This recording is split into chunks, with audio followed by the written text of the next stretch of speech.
Joining the program now is Aaron Clarey. He is publisher of Captain Capitalism blog. He's also authored a couple of books, Behind the Housing Crash, Confessions of an Insider, and his most recent book is Worthless, the Young Person's Indispensable Guide to Choosing the Right Major. I have that book here in my hand. I just got it in the mail the other day. Aaron, welcome to the Peter Schiff Show. Good morning, Peter. How are you? I am well. How are you? So, Captain Capitalism, where'd you come up with that? Well, its origins are actually kind of funny. I got sick and tired of being the one conservative or libertarian at the 20-something parties that would get picked on during debates. And instead of trying to convince people that I was right, I just started throwing up economic data. So I have it readily accessible and available to start winning bets at these debates. So that was its origins, and it kind of took on a life from there. So now, were you in the real estate industry? Is that where you worked before? I was a credit analyst and an economist in banking. Mm-hmm. Yeah, and what years? I guess you're no longer a credit analyst.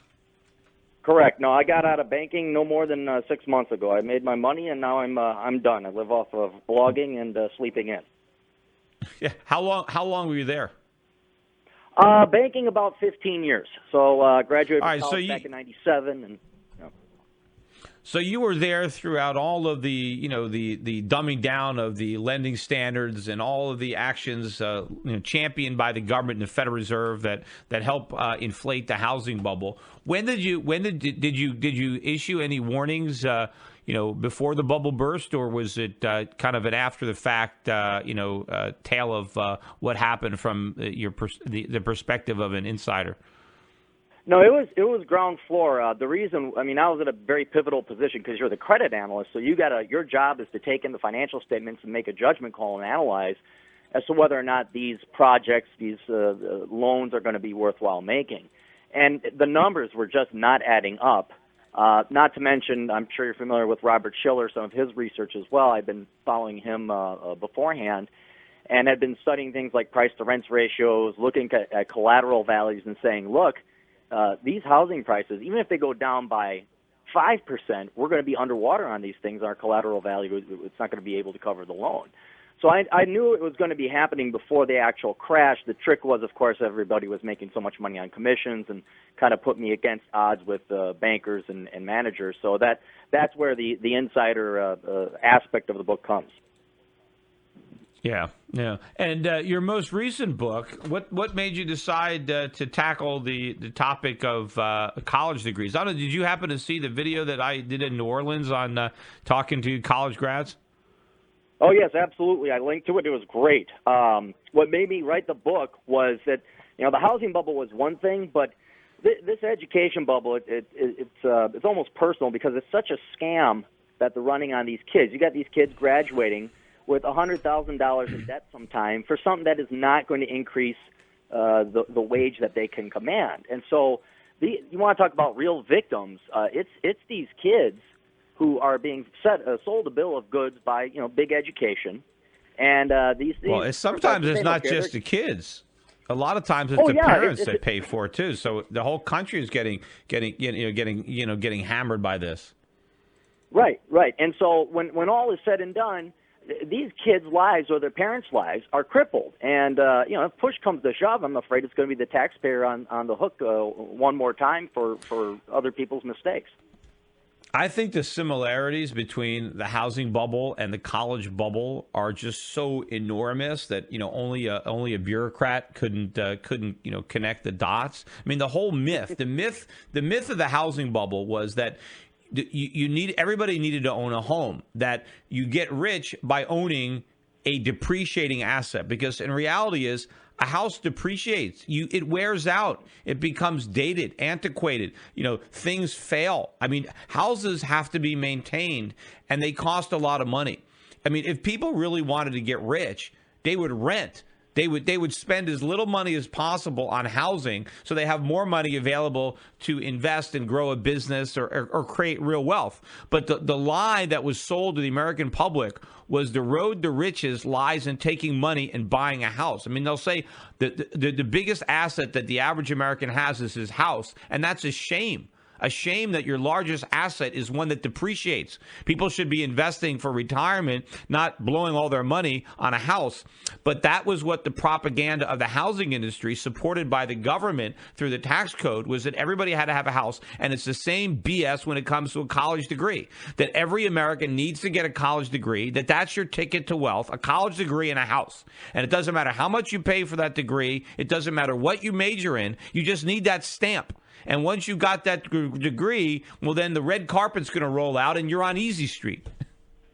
Right. And what I love is how there was this big disconnect where it's like, for any of the similar parallel is how much debt and financing went into financing housing and education, but no one considered that the underlying, what drives an investment's value, what drives an asset's value, is the underlying cash flow. Well, unless you're going to rent out your house as rental property, that's not an investment. And unless, like, your degree triggers an increase in your cash flow in terms of salary, then that's not an investment either. And it was just, they're two of the biggest, well, they are two of the biggest bubbles in the history of the world. Well, you don't have to rent your house out, because you can, if you own a house and now you don't have to pay rent, you can count the rent that you're not paying as a cash flow, but you still have to evaluate it. And when most people who are buying houses during the bubble, if they evaluated it, they would see it was a rotten deal. In fact, I was arguing at 2004, 5, 6 with investors who were buying property and renting it out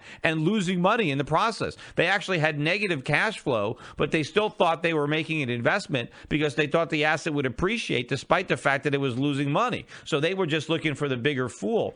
But I know that the educational establishment is trying to sell, and they still get away with it today. They basically say that if you have a college degree, you will earn more.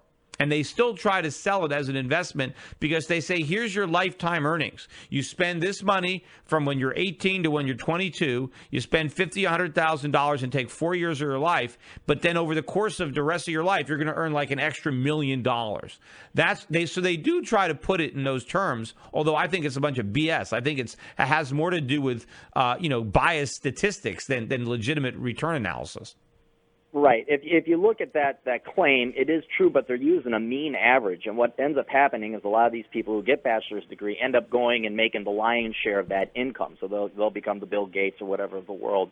And it's the same thing in law school. They'll say, well, look, lawyers make out of the gate $80,000 a year. Well, what you don't see is the two-tiered law system where the top 14 or the L14, whatever they call it, those people get a starting offer of $120,000, and then the other mean or average where everybody else falls under is only like $50,000 or $55,000. So it pretty much is an outright lie and or abuse of statistics. Well, yeah. Well, I think mainly what happens is you're just comparing college grads with non-college grads and not factoring in the difference between those two samples. Because if you take a sample of people who graduated from college, that sample, even if you factor out that they went to college, the people in that sample are more motivated, harder working, more intelligent, more driven. They probably come from, wealthier households, so they probably have better connections. I mean, there's all sorts of reasons why that college sample would out-earn the non-college sample, even if you don't even consider the degree. Nobody does a survey where they actually do, where they factor out those variables and then try to isolate the degree all by itself. And, of course, the other thing is, there are some people that benefit from a college degree, but there are a lot of people that don't But when they present the statistics, it's hard for the people who don't benefit to realize that they're not going to benefit, because they're looking at the averages, which includes the top earners who went to top schools, and it didn't count the guys that went to a community college with a Mickey Mouse major, and they also happen to go to high school, and they barely squeak through with a C minus, got 900 on their SATs or whatever, I mean, that guy, it's not going to matter whether he went to college. He's not going to earn any more money. He just doesn't realize that. Right, but what you're asking is probably not going to happen simply because big education knows what they're doing. It's a racket. You look at these academians, they have, we're not talking the chemical engineering professor over at MIT. We're talking some gal with a hyphenated name with $250,000 in her own debt because she went and got her philosophy doctorate or something like that. These people know which side the bread is buttered on, and so they don't care about these kids. They really don't. It's all about getting those kids tuition money, getting those kids to go into debt. They couldn't care less. It's just about keeping themselves employed. Yeah, and some of the minority, you talk about hyphen. I know you wrote about this in your book. These hyphenated majors, African American studies or women's. It's like where they prey on the members of these minorities. Not only do they get them to borrow all this money, but they make sure they major in something that has absolutely no value in the marketplace. But they tend to want to major in it because it sounds interesting, and also a lot of kids choose majors that they think are going to be easy because they don't want to have to do a lot of work. So they want to major in something that they think they'll be able to do well in. Right. And, I wrote kind of a spoof piece. I wanted to major in Jennifer Aniston. And I took this article that this young 22-year-old girl wrote and how I forget what the degree was. And I just replaced, literally a fine copy replace of whatever her degree was with Jennifer Aniston. And, juxtaposing that, you could see how laughable it was. But getting back to you're joking about Jennifer Aniston. I had somebody tell me that in a British college, they actually had a major, David Beckham. You could actually major in it. You spend 4 years studying Beckham. No.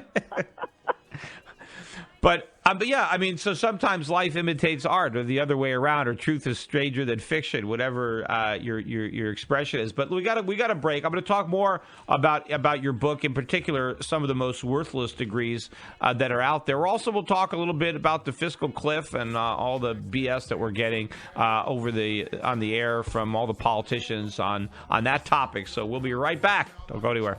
Around your system and written, got so much balls they call me prison.